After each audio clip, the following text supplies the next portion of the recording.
নমস্কার। গল্পের বৈঠকখানায় আজকে আমরা শুনব শ্রী সমরেশ বসু সৃষ্ট গোয়েন্দা চরিত্র অশোক ঠাকুরের অন্দরমহলের দ্বিতীয় পর্ব।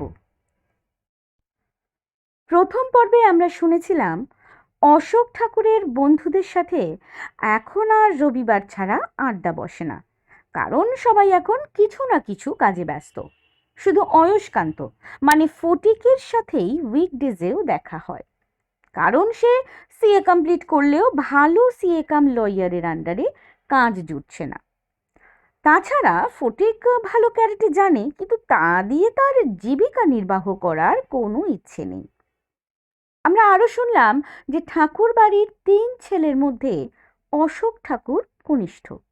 তার 2 দাদাদের মধ্যে বড়দা, যিনি গানের চর্চায় তার চুল পাকিয়েছেন, এবং মেজদা, যিনি জ্যোতিষ চর্চায় তার চুল পাকাতে চলেছেন। 3 ভাই এখনো অবিবাহিত। তো এরকমই এক উইকডেজের সোমবারে এক বয়স্ক ভদ্রলোক অশোকের সাথে দেখা করতে আসেন। ওনাকে দেখেই অশোক অনুমান করে নেন যে উনি অনেক দূর থেকে আসছেন। বয়স্ক ভদ্রলোক নিজের পরিচয় জানান যে ওনার নাম ব্রজনাথ রায়। উনি সত্যিই অনেক দূর থেকেই আসছেন। উনি আসছেন পাটুলি অর্থাৎ বর্ধমানের পাটলি থেকে। ব্রজবাবুর আসার কারণ হিসেবে তিনি জানান যে তার পূর্বসূরির নবাবী আমলের ছিলেন এবং লোকে এখনও জমিদার বলেও তাদের ভাবে, কিন্তু আর্থিক অবস্থা তাদের এখন আর ভালো নেই। তাদের বাড়িটা 3 শরিকের মধ্যে ভাগাভাগি হয়ে গেছে। ব্রজবাবুরা ছিলেন 3 ভাই। তার 2 দাদা মারা যাবার পর তিনি এখন রায়বাড়ির বড়। তারই বড় শরিক অর্থাৎ ব্রজবাবুর দাদার ছেলে নীতিশ এক সন্ধেবেলায় নিজ বাড়ির বাগানে খুন হয়েছেন। তিনি আরও জানান যে নীতিশবাবুর কোনো ভাই বোন নেই এবং তিনি বিয়েও করেননি। উনি রাজনৈতিক দলের সঙ্গে যুক্ত ছিলেন এবং নিজের জমির ধান তো পার্টির ছেলেদের মধ্যে বিলোতেনি, এমনকি ব্রজবাবুর জমির ধানও কেটে নিতেন। এইসব নিয়ে তার ভাইপোর সাথে তার বিবাদ হয় এবং কথাও বন্ধ হয়। ব্রজবাবু আরও জানান যে নীতিশ রাজনৈতিক দলের সঙ্গে যুক্ত থাকলেও রাজনৈতিক কারণে তার মৃত্যু হয়নি বলে পুলিশ অনুমান করছেন, কারণ রাজনৈতিক কারোর সাথেই তার সেরকম শত্রুতা ছিল না। তাই এখন সব সন্দেহ গিয়ে পড়েছে ওই ব্রজবাবুর ওপরে, আর তাই ব্রজবাবুর এখন শিরে সংক্রান্তি অবস্থা। সেই জন্যই ব্রজনাথ রায় তার লয়ারের উপদেশ অনুযায়ী অশোকের শরণাপন্ন হয়েছে নিজেকে নির্দোষ প্রমাণ করার জন্য।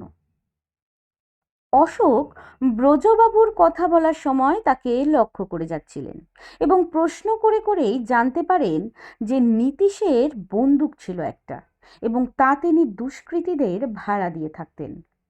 অশোকের প্রথমে ব্রজবাবুর ওপর সন্দেহ হলেও পরে মনে হয় তিনি কেসটি নেবেন এবং ব্রজবাবুকে আশ্বস্ত করে যে আগামী শুক্রবার সে পাটলি যাবে এবং তিনি যে তদন্ত করতে যাচ্ছে সে কথা যেন ব্রজবাবু এবং তার স্ত্রী ছাড়া আর কেউ না জানতে পারে। এবার দেখা যাক অশোক কিভাবে এই কেসটির সমাধান করে এবং ব্রজবাবুকে নির্দোষ প্রমাণ করতে পারে কিনা। শুরু হচ্ছে অন্দরমহলের দ্বিতীয় পর্ব। শুক্রবার ঘোর দুপুরে অশোক ফটিককে নিয়ে পাটলিতে এলো সাইকেল রিকশায়। আসবার পথে বর্ধমানের ডিএমের সঙ্গেও দেখা করেছিল। যুবক জেলাশাসকটি মানুষ ভালো, অশোকের সঙ্গে পরিচিত হয়ে খুশিও। পরশু রাতে তার বাংলোতেই খাইয়েছেন। পূর্বস্থলী থানার সঙ্গে যোগাযোগের ব্যবস্থাও করে দিয়েছেন, সাহায্য করার নির্দেশও পাঠিয়েছেন। অশোক থানার সঙ্গে যোগাযোগ করেছিল, অফিসার ইনচার্জের বক্তব্যও শুনেছে। তার বক্তব্য, এই বিরাট অঞ্চলে থানার মোটামুটি সব অপরাধীকেই তিনি চেনেন, রাজনৈতিক দলাদলির বিষয়ে পুঙ্খানুপুঙ্খও জানেন, কিন্তু তিনি সত্যি লজ্জিত আর মর্মাহত নীতিশের খুনিকে কিছুতেই খুঁজে পাচ্ছেন না। নীতিশের শত্রু ছিল, সন্দেহ নেই, কিন্তু এরকম হার্টেড মার্ডারের শত্রু তার কেউ ছিল বলে এখনো জানা যায়নি। বরং বিরোধী রাজনৈতিক দলের লোকেরাও নীতিশকে সেরকম শত্রু বলে মনে করতো না, কারণ নীতিশ খুন খারাপি করার মতন রাজনীতি করতো না। তার বন্দুক ভাড়া দেবার কথা অবশ্য থানা কোনোদিন শোনেনি, শুনলে অনেক আগেই বন্দুক সিজ করে নিত। অনেক ভেবে চিন্তা করেই এখন সন্দেহটা নীতিশের দাবিদারদের ওপর এসে পড়েছে। অশোক অফিসার ইনচার্জকে জানিয়ে এসেছে ওর পাটলিতে যাওয়ার ঘটনা যেন গোপন থাকে, লোক পাঠিয়ে খবর দিলেই যেন উনি সদল বলে হাজির হন। অশোক রিকশাওয়ালার সঙ্গে গোটা পথ কথা বলতে বলতে এসেছে। রিকশাওয়ালাটি রুগ্ন, গরিব ব্রাহ্মণের ছেলে, বয়স অবশ্যই 40-এর কম না। রুগ্ন বলতে ওই নেশা ভাঙ করে শরীরটিকে জখম করেছে, লেখাপড়া শেখেনি, জমি জমাও নেই, রিকশা টেনেই যা আয় হয়। নীতিশের খুনের ব্যাপারে তার স্পষ্ট জবাব, ওসব হলো গিয়া বাবু নিজেদের দলের ব্যাপার, ছোট মুখে বড় কথা কি বলবো বলুন, পুলিশ জানিয়ে না ইয়ে কখনো হয়? চেনাশোনা লোক ছাড়া নীতিশদাকে কেউ মারতেই পারে না, বাইরের লোক এসে তো আর মেরে যায়নি। এই তো বছর খানেক আগে এক খুনি আসামি থানার হাজত থেকে পলালো, আজ অবধি পুলিশ তাকে খুঁজে বের করতে পারেনি, অথচ লোকের কাছে শুনুন সে নাকি ওই আশেপাশেই ঘুরে বেড়াচ্ছে। রিকশা রায়বাড়ির গেটের সামনে এসে দাঁড়ালো। বিরাট দোতলা বাড়ি, কালের থাবায় জীর্ণ, ভাঙনের নানা চিহ্ন স্থানে স্থানে, শ্যাওলায় রং হয়েছে যেন ভুতুরে বাড়ির মতন। সামনে অনেকখানি খালি জায়গা, কাছে পিঠে লোকজনও কেউ নেই, একেবারে নিঝুম। তার মধ্যেই হঠাৎ একটি মেয়ে গলার খিলখিল হাসি শোনা গেল, সেটাও একরকম ভুতুরে, গায়ে কাঁটা দেয়। আর হাসতে হাসতেই একটা 18-20 বছরের যুবতীকে বাড়ির দিক থেকে ছুটে আসতে দেখা গেল। তার পিছনে আরও একজন বর্ষীয়সী স্ত্রী লোক তাকে তাড়া করে আসছিল। অশোকদের দেখে দুজনেই থমকে দাঁড়িয়ে গেল। মেয়েটির পরনে ময়লা শাড়ি আর জামা, শরীর ভরা উদ্ধত যৌবন, মুখশ্রী খারাপ নয়, বড় চোখে একটা চটক আছে, মাথার চুল ঝাঁকড়া, ঘাড় অব্দি ছাটা, চোখের দৃষ্টি বুনো আর লাল। রিকশাওয়ালা বলল, ইয়ে বোবা, মাথায় ছিটও আছে, ওই নীতিশদার চাকর পিতু, ওই পিতু গায়নের নাতনি। মেয়েটি তার বুনো অবাক চোখে ভুরু কুচকে অশোকদের দিকে তাকিয়ে রইল। অশোক রিকশার ভাড়া মেটাতে মেটাতে বলল, ব্রজনাথ বাবুর দরজাটা কোন দিকে হবে? রিকশাওয়ালা বলল, ওই যে সামনের অংশটা নীতিশদার, আর ওই ডান দিকে যে বাগান দেখছেন ওইখানেই খুন হয়েছিলেন। আপনারা বাড়ির বাঁ দিক দিয়ে গিয়ে ওই বেড়ার সীমানা দেখতে পাবেন, ওইটাই ছোট কাকার অংশ। অশোক আর ফটিক কয়েক পা এগোতেই বোবা মেয়েটা বাড়ির সামনের দিকে হেঁটে চলে গেল। যেতে যেতে মুখ ফিরিয়ে দুজনকে বারে বারে দেখতে লাগলো, আর শাড়ির আঁচলটাকে দাঁত দিয়ে চিবোতে লাগলো। অশোক আর ফটিক বাদিকে গেল। বেশ খানিকটা জমি ঘিরে কঞ্চির বেড়া, ভিতরে নানা রকম ফুল গাছ লাগানো, তৈরি বাগান, গোলাপ গাছে গোলাপও ফুটেছে। ব্রজনাথ বেরিয়ে এলেন, খালি গা, পরনে ধুতি, হাসতে হাসতে এগিয়ে এসে বললেন, এসো বাবা, এসো এসো, অনেক কাল বাদে, চিনতেই পারা যায় না। অশোকের ষষ্ঠ ইন্দ্রিয় সজাগ হলো, মনে হলো বাড়িটার নানা দরজা জালনায় অনেকের চোখ। ও ঝপ করে ব্রজনাথকে প্রণাম করে বলল, কাটোয়া এসেছিলাম, ভাবলাম সেই কবে আপনাকে কলকাতায় দেখেছি, একবার ঘুরে যাই। তা বেশ করেছো বাবা, খুব ভালো করেছো। ব্রজনাথ অশোকের হাত ধরে বললেন, এভাবে না এলে কি আত্মীয়তা থাকে? চলো চলো, ভেতরে চলো। তা বাড়ির সব খবর ভালো তো? অশোক ব্রজনাথের সঙ্গে চলতে চলতে বলল, ওই একরকম, আপনাদের খবর সব ভালো তো? না বাবা, আমরা বড়ই অশান্তিতে আছি। এসো ঘরে এসো, সব বলবো। ব্রজনাথ অশোক আর ফটিককে নিয়ে বাড়ির ভিতরে ঢুকলেন। দোতলায় উঠে অনেকটা নিশ্চিন্ত। ব্রজনাথের মধ্যবয়সী স্ত্রী এগিয়ে এলেন, হেসে বললেন, হ্যাঁ, বসুন বসুন, এখানে কেউ কোনো কথা শুনতে পাবে না। ছেলেকে বলবো আপনি আমার ওই দূর সম্পর্কের বোনের ছেলে। হ্যাঁ, আর বড় ছেলে কাল রাতে ফিরলে তাকেও তাই বলবো। এখন একটু জিরোন। হ্যাঁ হ্যাঁ হ্যাঁ, তা তো জিরোবো, তবে বোনের ছেলেকে বা তার বন্ধুকে আপনি বললে তো চলবে না। অশোক হেসে বলল।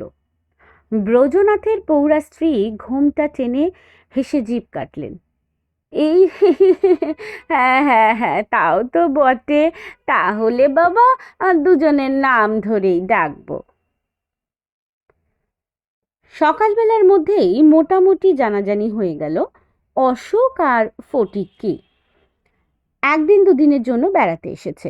অশোক ব্রজনাথের দূর সম্পর্কের শালীর ছেলে, আর ফটিক তার বন্ধু। ব্রজনাথের ছোট ছেলে বরুণ ক্লাস 10-এ পড়ে।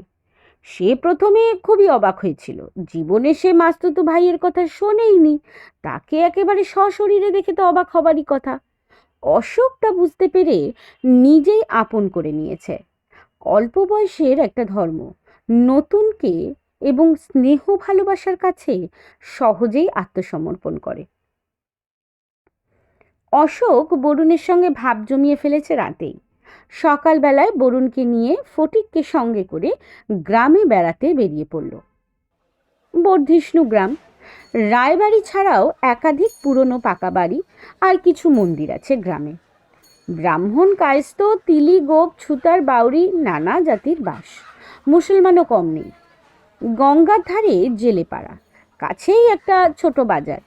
গ্রামের মধ্যে দোকানপাটও কিছু আছে, এমনকি তেলে ভাজা চায়ের দোকানও। এসব ছেড়ে দিলে পাটলি বর্ধিষ্ণু হয়েও গণ্ডক গ্রাম। অশোক গ্রামের চারিদিকে ঘুরে বেড়ালো, তেলে ভাজার দোকানে তেলে ভাজা খেলো, সকলের সঙ্গে বসে চায়ের দোকানে চা খেলো, চোখ আর কান সজাগ রাখলো। দোকান, মন্দির, পুরনো পাকা বাড়ির দেওয়াল আর গাছের গায়ে পোস্টার দেখল, নীতিশ রায়ের হত্যাকারীর শাস্তি চাই ও পুলিশি নিষ্ক্রিয়তার প্রতিবাদ করুন, ইত্যাদি ইত্যাদি। বরুণের দৌলতে নীতিশের দলের একজনের সঙ্গে পরিচয় হয়ে গেল। বরুণের মাস্তুতদাতা হিসেবে কিছু কথাবার্তার মধ্যে নীতিশের খুনের কথাটাও উঠল। তার দৃঢ় বিশ্বাস বিরোধী দলের লোকেরাই নীতিশকে খুন করেছে। বরুণের সঙ্গে নীতিশের বিরোধী দলের লোকেদের সঙ্গেও পরিচয় আছে। গ্রাম সম্পর্কে সকলেই দাদা। বাজারের কাছে একটা খড়ের চাল মাটির দেওয়াল ঘরে তাদের অফিসও রয়েছে। তাদের 2-4 জনের সঙ্গেও আলাপ হয়ে গেল। তারা নীতিশকে নীতিশদা বলে। খুনের কথা উঠতেই তারা সাফ জবাব দিল। নীতিশদা অনেকের টাকা পয়সা ধার দিত, বন্ধকি কারবারও ছিল, বন্দুকও ভাড়া দিত। তাদেরই কেউ নীতিশদাকে খুন করতে পারে। বরুণকে বাদ দিয়ে গ্রামে বেড়াতে বেড়াতে 2-4 জন গৃহস্থ ভদ্রলোকের সঙ্গেও আলাপ হলো। ব্রজনাথের আত্মীয় শুনেই তাদের ঠোঁটে কলুক। একজন মাত্র মুখ খুলেছিলেন, বলেছিলেন যে দলাদলি ওইসব বাজে কথা, শরিকরাই নাকি সম্পত্তির লোভে ছেলেটাকে খুন করেছে। অশোক দেখল এভাবে বালির স্তূপে সোনার দানা খোঁজা অসম্ভব। দুপুরে খাবার পরে ফটিককে বলল, আমি একবার ওই নীতিশের খুনের জায়গাটা দেখতে যাব, তুই কাছে পিঠেই থাকিস। বেলা 2:30-র সময়।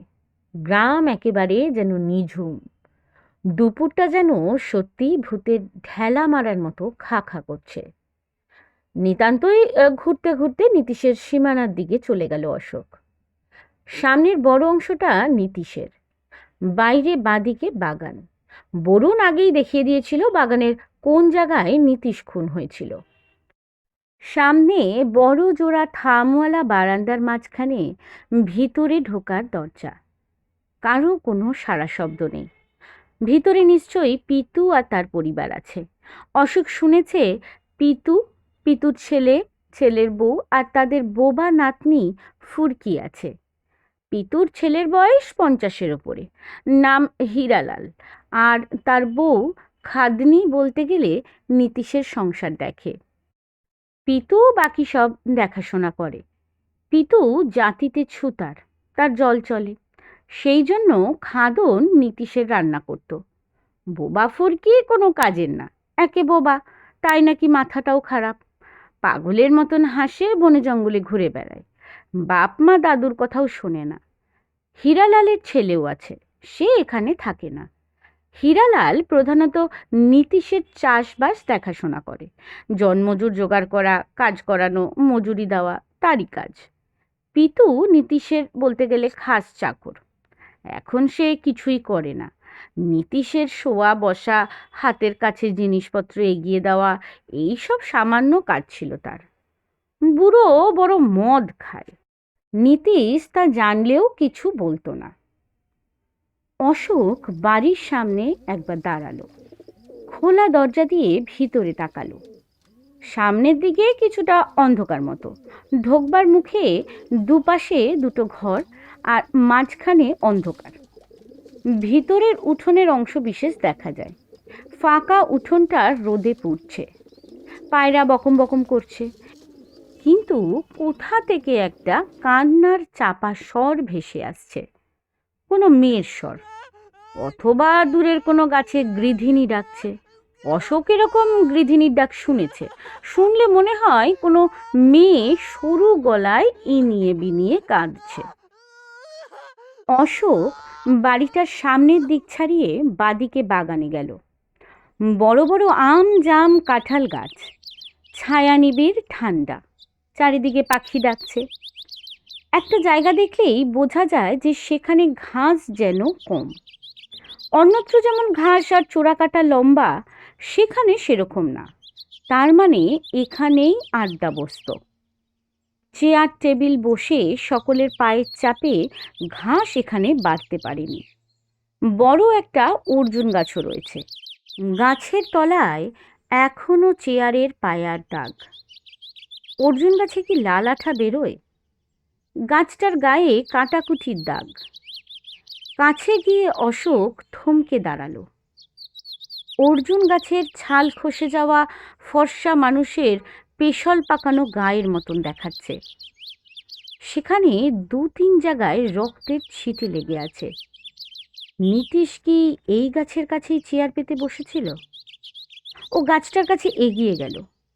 প্রদক্ষিণ করতে গিয়ে গাছের গায়ে এক জায়গায় ওর চোখ স্থির হয়ে গেল। পাতলা ছালের ওপরে রক্তাক্ত হাতের দাগ। হাতের রক্ত মুছেছিল কেউ? খুনি? কিন্তু হাতের দাগ দেখে মনে হচ্ছে তেমন শক্ত মোটা থাবা নয়, অস্পষ্টই, কিন্তু আঙুলের ছাপ সরু। অশোক নিচের দিকে তাকালো, পায়ের ছাপ নেই। 3 সপ্তাহ পেরিয়ে গিয়েছে, বৃষ্টি হয়নি, পায়ের ছাপ থাকবার কথা না। তারপরেই চিকচিক করে উঠল ভাঙা লাল চুড়ির এক টুকরো। কাকতালীয় ব্যাপার, কাঁচের চুড়ির টুকরো যেখানে সেখানেই পড়ে থাকতে পারে। তবুও নিচু হয়ে টুকরোটা তুলে নিতে গেল, আর তখনই হাত কয়েক দূরে চোখে পড়ল আরও একটা লাল কাঁচের চুড়ির টুকরো। সেটাও তুলতে গিয়ে ও একবার দাঁড়িয়ে পড়ল। ঘাসের গায়ে কুড়োলের ছোট্ট একটা কোপের দাগ, সেই দাগে শুকনো রক্তের ছিটে লেগে আছে। অশোক মুখ তুলে তাকালো, কিন্তু খুনি ওদিকে কোথায় যাবে? ওদিকে গেলে তো বাড়ির দিকে যেতে হয়, নীতিশের বাড়ির বাগানের দিকের অংশ। পাশ দিয়ে ঘুরে সামনের দিকে যাওয়া যায়, অথবা পশ্চিমে গিয়ে বাড়ির শেষ প্রান্তে, পুকুরের ধার দিয়ে জঙ্গলের ভিতর দিয়ে সীমানার বাইরেও চলে যাওয়া যায়। হঠাৎ আউ আউ শব্দে একটা আর্তচিৎকার ভেসে উঠল। অশোক মুখ তুলে নীতিশের বাড়ির বাগানের দিকের অংশে তাকালো। একটা খোলা জানলা দিয়ে যেন শব্দটা আসছে। অশোক দ্রুত অথচ নিঃশব্দে এগিয়ে গেল। শুনতে পেল ঠাস ঠাস চপাটির ঘা, আর আউ আউ চিৎকার, তার মধ্যেই গোঙানো পুরুষের গলা, ওকে আর মেরে কি হবে, যা হবার তা তো হয়ে গেছে। মেয়ে মানুষের গলা শোনা গেল, তাই হয়েছে, যে জন্য এত ব্যাপার তার কি হবে, হারামজাদি পেটে বাচ্চা, দুদিন বাদেই লোকের চোখে পড়বে। বাবুর সঙ্গে শোবার সময় মনে ছিল না? ও কি ভেবেছিল বাবু ওকে বিয়ে করবে? রাক্ষসী সর্বনাশী, সব খেয়ে এখন গলার কাটা হয়ে বসেছে। গোঙানো পুরুষের শব্দ শোনা গেল, বউ, ওই করেই তো তুই ঝুড়িকে দাঁড়িয়ে সর্বনাশ করলি। ছুরি কি মানুষ? ওর কি জ্ঞান গম্যি আছে? তোর লাঞ্ছনায় ছুরির মাথা ঠিক রাখতে পারে না, আবার কি একটা অঘটন ঘটিয়ে বসবে। আবার হঠাৎ আউ আউ শব্দ, কিন্তু স্বরের সংকেতটা এবারে আলাদা। অশোক দেখল ফুরকির মুখ জানালায়, অশোককে দেখছে। সঙ্গে আরও একটা স্ত্রীলোকের মুখ জানালায় দেখা গেল, চোখ একেবারে জ্বলছে। অশোককে দেখেই আতঙ্ক ফুটল। অশোক তাড়াতাড়ি সরে এসে বাগানের অন্যদিকে চলে গেল। দূরে রাস্তার সামনে ফটিককে চোখে পড়ল। অশোক আবার অর্জুন গাছের কাছে এগিয়ে গেল। পিতু এসে তার সামনে দাঁড়ালো, খালি গা, নেংটির মতন ধুতি গোটানো। নিঃশ্বাসের গন্ধেই টের পাওয়া যাচ্ছে মদ খেয়েছে, চোখ একেবারে লাল। বলল, আগে আপনি তো ছোটবাবুর শালির ছেলে, কলকাতা থেকে এসেছেন না? অশোক বলল, হ্যাঁ, ওই নীতিশবাবুর খুনের কথা শুনে জায়গাটা দেখতে এসেছিলাম আর কি। পিতু তেমন মাতাল না, একটু আগেই তার কথা শোনা গিয়েছে। বলল, হ্যাঁ বাবু, এই অর্জুন গাছের নিচেই তো আমার নিতু ভাই বসেছিল। আমি তার টেবিল পেতে দিয়েছি, ভাই এসে বসেছে। হ্যারিকেনটা জেলে আনতে গেছি, আর এসে দেখি। পিতুর দন্তহীন চোপসানো ঠোঁট থরথর করে কেঁপে উঠল, গলার স্বর ডুবে গেল। অশোক জিজ্ঞাসা করল, কে এমন কাজ করতে পারে বলুন তো? পিতু চোখ মুছে ভাঙা গলায় বলল, ভগবান জানেন বাবু, আমার নিতু ভাইয়ের তো তেমন শত্রু তো ছিল না। শত্রু তো নিশ্চয়ই ছিল, নইলে অমন করে কেউ খুন করে? তা বটে। পিতু বলল, চোখে ভালো দেখতে পাইনে, তখন সবে ওই সন্ধে হয়েছে। বাতি আনতে আমার কতক্ষণ আর লেগেছে। গেছি, ওই চিমনি মুছেছি, সলতেটা সাফ করেছি। আমার ছেলের বউ দেশলাই জ্বলিয়ে সলতে দিল।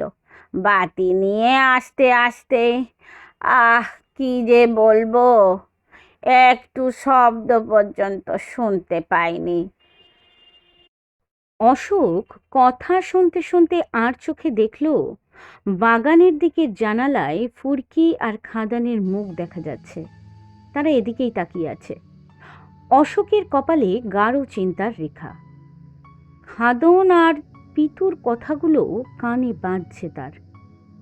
ফুরকির পেটে বাচ্চা, কোন বাবুর সঙ্গে শুয়েছিল? নীতিশ ছাড়ার বাবু কেই বা আছে? সে রাক্ষসী সর্বনাশী কেন? খাদনের লাঞ্ছনায় ফুরকির মাথা ঠিক রাখতে পারে না কেন? তার মানে কি নীতিশ ফুরকিকে কথা দিয়েছিল বিয়ে করবে, অথচ গর্ভবতী করেও কথা রাখেনি? বরং এমন কিছু বলেছিল, একটা সামান্য বোবা মেয়ে অতি হিংস্র আর ভয়ঙ্করী হয়ে উঠেছিল। সংকেতটা যেন সেই দিকেই ঝিলিক দিচ্ছে। আর তাই যদি হয়, তবে বাকি রহস্য বাড়ির মধ্যেই আছে। অশোক পকেটে হাত দিয়ে ভাঙা কাঁচের চুড়ির টুকরো অনুভব করল। অর্জুন গাছের পাতলা ছালের ওপর সরু আঙুলের আবছা রক্তাক্ত দাগ। কুড়ুলের কোপ ঘাসে শুকনো রক্তের ছিটে ঘাসের গায়ে। অশোক রায়বাড়ির দিকে তাকালো। হাঁটতে হাঁটতে বাড়ির সামনের দিকে গেল। পিতু পিছনে পিছনে গেল। অশোক পিছনে ফিরে ফটিকের দিকে তাকালো। ফটিক পায়ে পায়ে এগিয়ে এলো। অশোক জোড়া থাম দেওয়া বারান্দায় উঠে জিজ্ঞাসা করল, পুলিশ বাড়ির ভিতরে ঢুকেছিল? তা ঢুকেছিল বইকি। পিতুর গলা এখন অনেকটা পরিষ্কার। বাড়ির ভেতরে ঢুকে কি আর দেখবে? খুন যারা করেছে তারা তো আর বাড়ির ভেতরে ঢোকেনি। অশোক বাড়ির ভিতরে ঢোকার দরজার দিকে গেল। পিতু জিজ্ঞেস করলো, কোথায় যাচ্ছ বাবু? বাড়ির ভেতরটা একটু দেখতে ইচ্ছা করছে। অশোক ভিতরে পা দিল। পিতুর স্বর বদলে গেল। শক্ত গলায় বলল, হয় না বাবু, পরের বাড়িতে তুমি কেন ঢুকবে? এমনি, পাড়াগাঁয়ের বাড়ি কোনো দিন দেখিনি তো। অশোক ভিতরে গেল। পিতু রেগে গিয়ে বলল, এ কেমন কথা? হ্যাঁ, এটাই ঠিক কথা। ফটিক সামনে এসে বলল, তুমি এখানেই আমার কাছে দাঁড়াও। অশোক ভিতরে ঢুকতেই খাদুন একটা ঘর থেকে বেরিয়ে এলো। অশোক জিজ্ঞেস করলো, আচ্ছা, নীতিশবাবু কোন ঘরে থাকতেন? খাদুন ভ্রুকুটি চোখে তাকিয়ে ওপরের দিকে দেখালো। ওপরের ঘরে থাকতো। কেন? সিঁড়িটা কোন দিকে? অশোক আশেপাশে তাকিয়ে বাঁ দিকে দালানের কোণে সিঁড়ি দেখতে পেল। কোনো কথা না বলে সোজা সেদিকে চলে গেল। খাদন তখন চিৎকার করে উঠল, এ কেমন কথা? আমি এক্ষুনি লোকজন ডাকবো। ডাকো ডাকো। অশোক তত্তর করে সিঁড়ি বেয়ে উপরে উঠে গেল। ওপরের রেলিং দেওয়া বারান্দায় দাঁড়িয়ে দেখল বাড়ির সীমানা ভাগের উঁচু লম্বা পাঁচিল। সব ঘরের দরজাই বন্ধ, বাইরে থেকে শিকল টানা। অশোক দেখল সিঁড়ি উঠে গিয়েছে 3 তলার ছাদে। সেদিকে তাকাতেই 3 ধাপ সিঁড়ির ওপরে সেই লাল ভাঙা কাঁচের চুড়ির টুকরো। অশোক উঠে গিয়ে তুলে নিল। সিঁড়ির ধুলোয় পায়ের ছাপ, ছোট মাপের, একটু লম্বা। তার পাশে মোটা থ্যাবড়া পায়ের দাগও রয়েছে। অশোক ওপরে উঠে গেল। ছাদের দরজা লাগানো। অশোক খিল খুলে ফেলল।